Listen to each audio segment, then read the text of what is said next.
नमस्कार, मैं रितु कलसी। ब्रिटेन में अभी पिछले दिनों चुनाव हुए। ऋषि जो हैं वो बुरे तरीके से हार भी गए। अगर उनकी हार और जीत की हम बात नहीं करें तो सिर्फ ब्रिटेन की जो मैं बात शुरू करके मुझे भारत की ही बात करनी है, तो उसमें ये है कि ब्रिटेन के लोगों ने जो बुनियादी सार्वजनिक वहाँ की सुविधाओं का जो निजीकरण कर दिया था, उसके लिए एक संदेश दिया है। उन्होंने जहाँ रेलवे, गैस, बिजली, पानी सभी का निजीकरण कर दिया। और यहाँ पर जब नई सरकार आई है वो इसलिए जीती है क्योंकि उन्होंने ये कहकर आई है कि हम रेलवे का फिर से सरकारीकरण करेंगे। तो आम लोग जो किसी भी देश के हों, गरीब लोग होते हैं, उनके लिए सरकार को मुझे लगता है कुछ ज़्यादा ही काम करने चाहिए।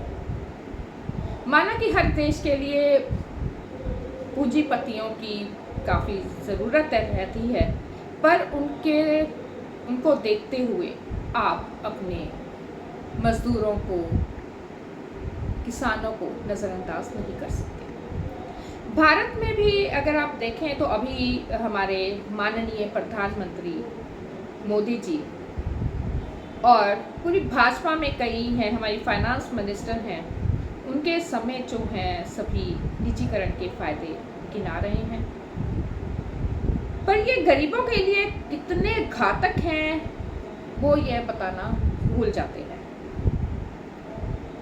मेरी नज़र में निजीकरण भी एक तरह से तानाशाही ही होती है। एक समय आने पर सरकार भी पूंजीपतियों के आगे ढेर हो जाएगी। मोदी जी को देखें तो वह काफ़ी पहले से ही पूंजीपतियों के सामने नतमस्तक हो चुके हैं। राहुल गांधी जो कि बार बार अडानी अंबानी का नाम लेते रहते हैं, उस राहुल को जिसे मोदी के पीछे पीछे भक्त लोगों ने भी पप्पू पप्पू कहकर पुकारा, यही पप्पू, बल्कि मैं कहूँगी कि पप्पू राहुल, आप लोगों की भक्तों की भाषा में उन्होंने जिसको पप्पू राहुल कहा, पप्पू राहुल को देश के जो हालात दिख रहे हैं वो मोदी जी को नहीं दिखे। राहुल गांधी को साफ नज़र आ रहा था कि मोदी जी देश को अंधेरे की तरफ ले जाने पर तुले हुए हैं। मैं यहाँ पर राहुल गांधी की या कांग्रेस पार्टी की तारीफ करने के लिए बात नहीं कर रही। मैं ये कह रही हूँ कि एक पढ़ा लिखा आदमी जिसने पढ़ाई अच्छे से की है, जिसको बोलते हैं शहजादा, बल्कि अगर हम देखें कि राज दरबार, राजाओं का जो कार्यभार, राजाओं की जो थी, उनको तो ख़त्म कर दिया था कांग्रेस पार्टी ने। राजा लोग रहने ही नहीं दिए थे भारत में, तो उसी को वो शहजादा कहकर पुकार रही हैं। तो मुझे ऐसे लगता है कि मोदी जी शायद खुद को लोकतांत्रिक देश में राजा समझने लग गए हैं, इसलिए उनको लगता है कि जो अभी तक भारत में प्रधानमंत्री हुए वो राजे के तौर पर ही जाने जाते होंगे। खैर, मोदी जो भ्रष्टाचार मुक्त भारत की बात करते हैं, वे खुद भ्रष्टाचार की दलदल में किस तरह फंस चुके हैं, या मैं ये कहूँ कि वो भ्रष्टाचार की दलदल में फंसे हुए कमल को थामे हुए खड़े हैं। मोदी जी ने दरअसल इसे साबित किया है कि कमल कीचड़ में ही सही से खिलता है, पर फूल है उसकी उम्र होते ही कितनी है, वो खिलता है, बहुत अच्छा लगता है, पर वो जल्दी ही मुरझाता भी है। दूसरी तरफ इंसान का हाथ बहुत कुछ कर सकता है। पर यहाँ एक बात यह भी है कि जहाँ इंग्लैंड जैसा देश दोबारा सब कुछ सरकार के तहत लेने को तैयार है, वहाँ भारत की आने वाली किसी भी सरकार में, चाहे वो कांग्रेस हो या कांग्रेस के अलावा कोई भी किसी भी पार्टी का प्रधानमंत्री बनता है, उसमें इतनी हिम्मत रहेगी जिस चीज़ का निजीकरण किया गया है उसका कंट्रोल वह दोबारा अपने हाथ में ले सके। क्योंकि यहाँ पर जब हम निजीकरण की बात करते हैं या कांग्रेस पार्टी ही करती है, तो लोग मनमोहन सिंह की भी बात करते हैं कि उन्होंने निजीकरण शुरू किया।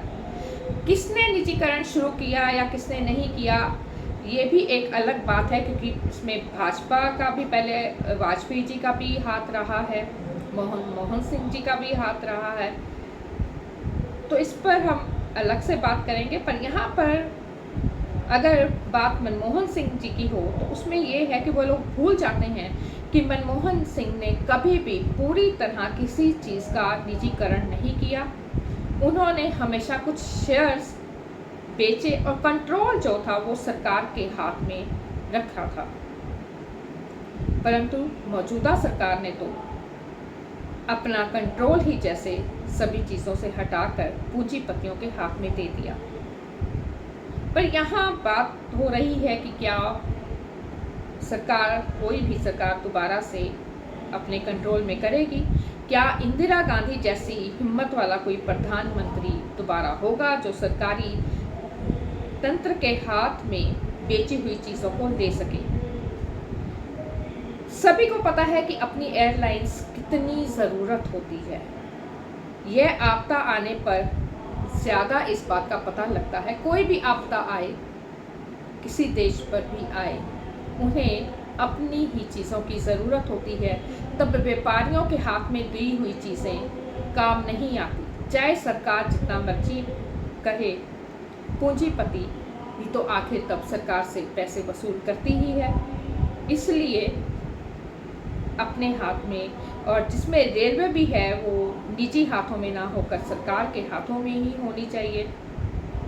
रेलवे की जहाँ बात करें तो गरीबों से ये कितना बड़ा मजाक रहता है जब वो निजी हाथ में जाती हैं ऐसी चीज़ें, क्योंकि जब किराए बढ़ते हैं पूंजीपति अपना फ़ायदा देखते हैं, उन्होंने गरीबों का एक बार भी नहीं सोचना। और जब हम सरकार चुनते हैं, सरकार को चुना इसलिए जाता है कि वो सभी का सोचे, देश के हर एक नागरिक का, चाहे वो गरीब है, अमीर है, सभी का सोचे। शिक्षा पर, चिकित्सा पर उसे काम करना होता है, उसे अपने हाथ में लेना होता है, उसका निजीकरण नहीं किया जाता। मुझे लगता है ये बात मोदी जी को समझ लेनी चाहिए, या किसी भी सरकार को जो आगे, ऐसा तो है नहीं कि आगे चुनाव नहीं होंगे, चुनाव तो हमेशा होते रहेंगे, तो आने वाली सरकारों को भी जो है इस बात का ध्यान रखना चाहिए कि आप केवल अमीरों के लिए काम नहीं करें। जिताना हराना आपको गरीबों ने ही है, और भारत लोकतांत्रिक देश है। यहाँ पर आप लोगों की, हम लोग आपकी इज्जत करते हैं, तो आप लोगों को भी मुझे लगता है कि लोगों की सुविधाओं का, उनकी प्रॉब्लम्स का ध्यान रखना चाहिए। नमस्कार।